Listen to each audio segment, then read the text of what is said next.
This is part 2 of the video about the Science 8 Moodle course that I created.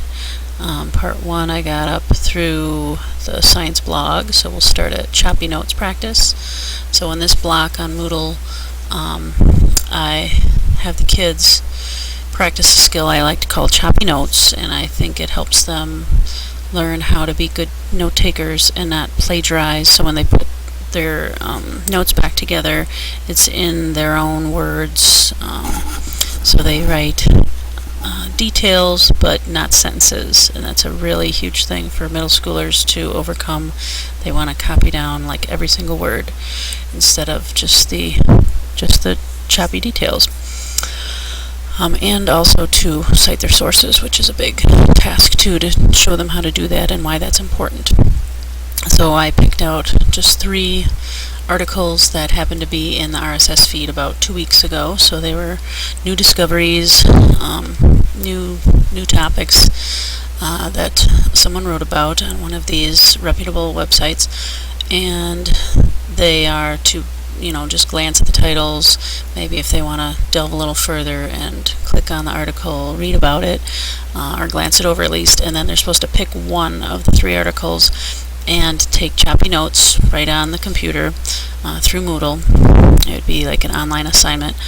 Citation, so they would have to get onto OSLIS Citation Maker and cite the source, the article that they took the notes from, and then create a summary from it in their own words.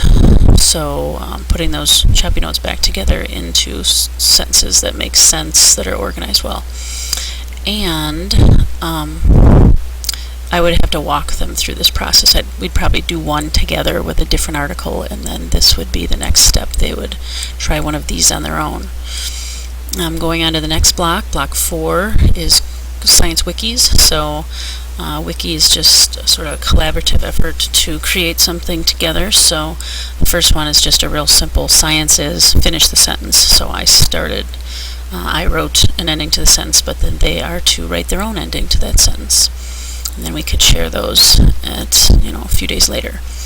Science in the News newsletter is another wiki where the kids, if they I can either assign this or do this as something for kids who like to write. They can do different RSS feed articles, or articles from the newspaper, or articles from a science magazine. I have several science magazines that I get sent to my home, and then I bring them into school after. And they could select an article that's interesting to them, take choppy notes, write a summary of it, come up with a catchy title, cite it properly, and then post that to the wiki so that we can have some different articles to choose from and put together a newsletter from those little summaries that the kids wrote. And then we could share that newsletter with parents. We could share it with different classrooms, even like upper elementary classrooms, 5th, 6th graders. They might see that and get excited, because I know a lot of elementary classrooms, they don't have a lot of time to do much science. So it might get them a little more excited about coming to the middle school.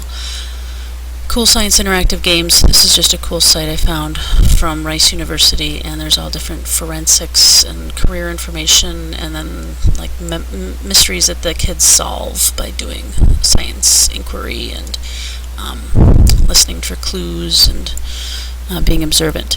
In the Intro to Science 8 block, it's a long block, but it's got a lot of good, important little things in it that I want kids to be able to do and to be able to refer back to throughout the year. So the first one is just a forum, so they get used to sort of talking to each other through the computer properly, in a school setting. And then there's a survey that I did on Google Forms, and that was real easy to embed.